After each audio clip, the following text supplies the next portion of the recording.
आज की कहानी है मुल्ला नसरुद्दीन के कपड़े। दमन बांधता है, मुक्त नहीं करता। किसी चीज को दबाने की कोशिश करें और आप अपने आप को उससे हाथ पैर बंधा हुआ पाते हैं।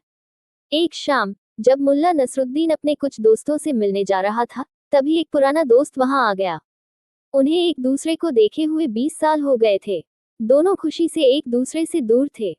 हमें मिले हुए काफी समय हो गया है, नसरुद्दीन ने कहा। मैं तुम्हें देखकर बहुत खुश हूँ। आप थोड़ी देर आराम करें और खुद को तरोताजा करें क्योंकि यात्रा लंबी और थका देने वाली रही होगी।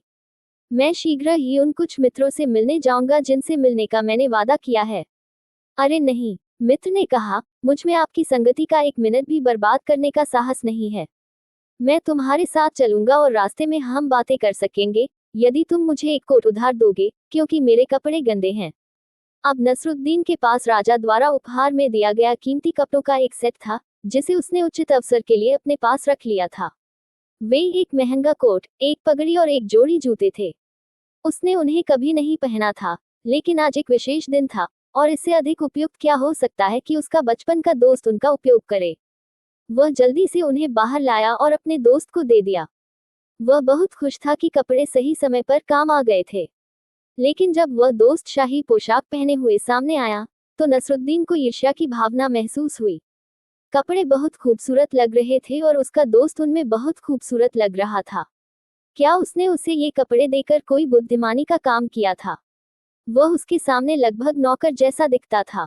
एक आदमी के लिए दूसरे को उसके कपड़ों में अमीर और सुंदर दिखना बहुत कठिन है, जबकि वह उसके सामने एक भिखारी जैसा दिखता है।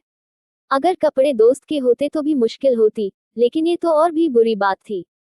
नसरुद्दीन ने खुद को जीवन के उच्च गुणों के बारे में बताकर इस भावना पर काबू पाने की कोशिश की। जैसा कि सभी संयमी लोग करते हैं, कपड़े मेरे हों या उसके, इससे क्या फर्क पड़ता है। वह बहुत प्रिय मित्र है और बस यही मायने रखता है।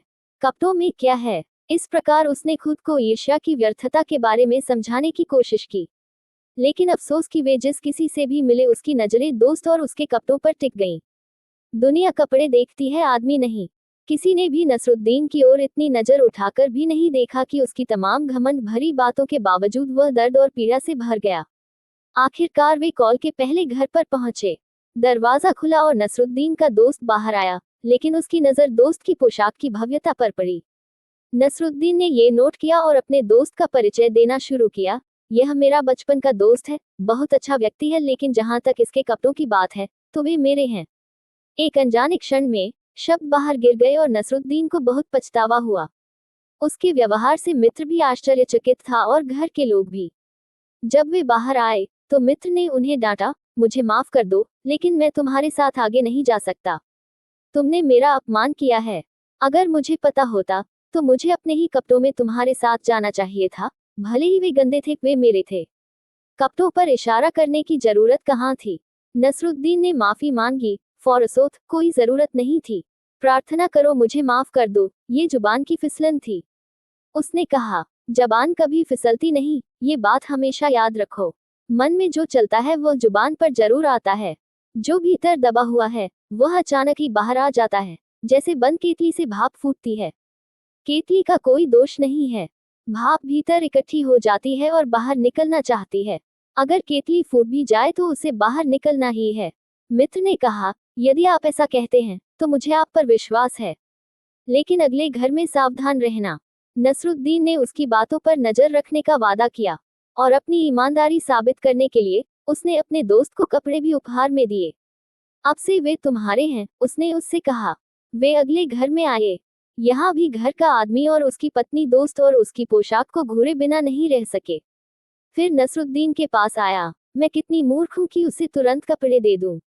मैं उनमें खुद को देखने की उम्मीद नहीं कर सकता। और जब दोस्त से परिचय कराने का समय आया तो नसरुद्दीन ने कहना शुरू किया, मेरे बचपन के दोस्त से मिलो, एक बेहद अच्छा इंसान, और जहां तक उसके कपड़ों की बात है, वे उसके हैं, मेरे नहीं। फिर फिसले नसरुद्दीन। ये कहना कि कपड़े उसके नहीं थे, संदेह पैदा करता है। मित्र ने आगे जाने से इनकार कर दिया। नसरुद्दीन ने उससे विनती की कि उसे बस एक और मौका दे दिया जाए, नहीं तो उसे सारी जिंदगी पछताना पड़ेगा। ये पहली गलती के कारण हुई गलती थी। उसने अपने मित्र से विनती की और अपने बयान के लिए विभिन्न कारण बताए, लेकिन ये दमन का स्पष्ट मामला था। अब नसरुद्दीन तीसरे दोस्त के घर में ये कसम लेकर दाखिल हुआ कि वह कपड़ों का जिक्र नहीं करेगा। लेकिन अब तक कपड़ों ने उसके अस्तित्व के हर इंच पर कब्जा कर लिया था, और आत्मसंयम के सभी व्यक्तियों की तरह उसने बाहर एक बहादुर मोर्चा रखा। मित्र को जरा भी संदेह नहीं हुआ कि बेचारे नसरुद्दीन के भीतर क्या हो रहा है। बाहर से तो वह बिल्कुल ठीक दिखता था, लेकिन अंदर ही अंदर वह पागलपन की कगार पर था।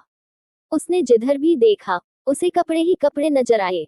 इसने उसे क्रोध और पीड़ा से भर दिया, लेकिन चाहे कुछ भी कर ले, वह इस भावना को वश में नहीं कर सका।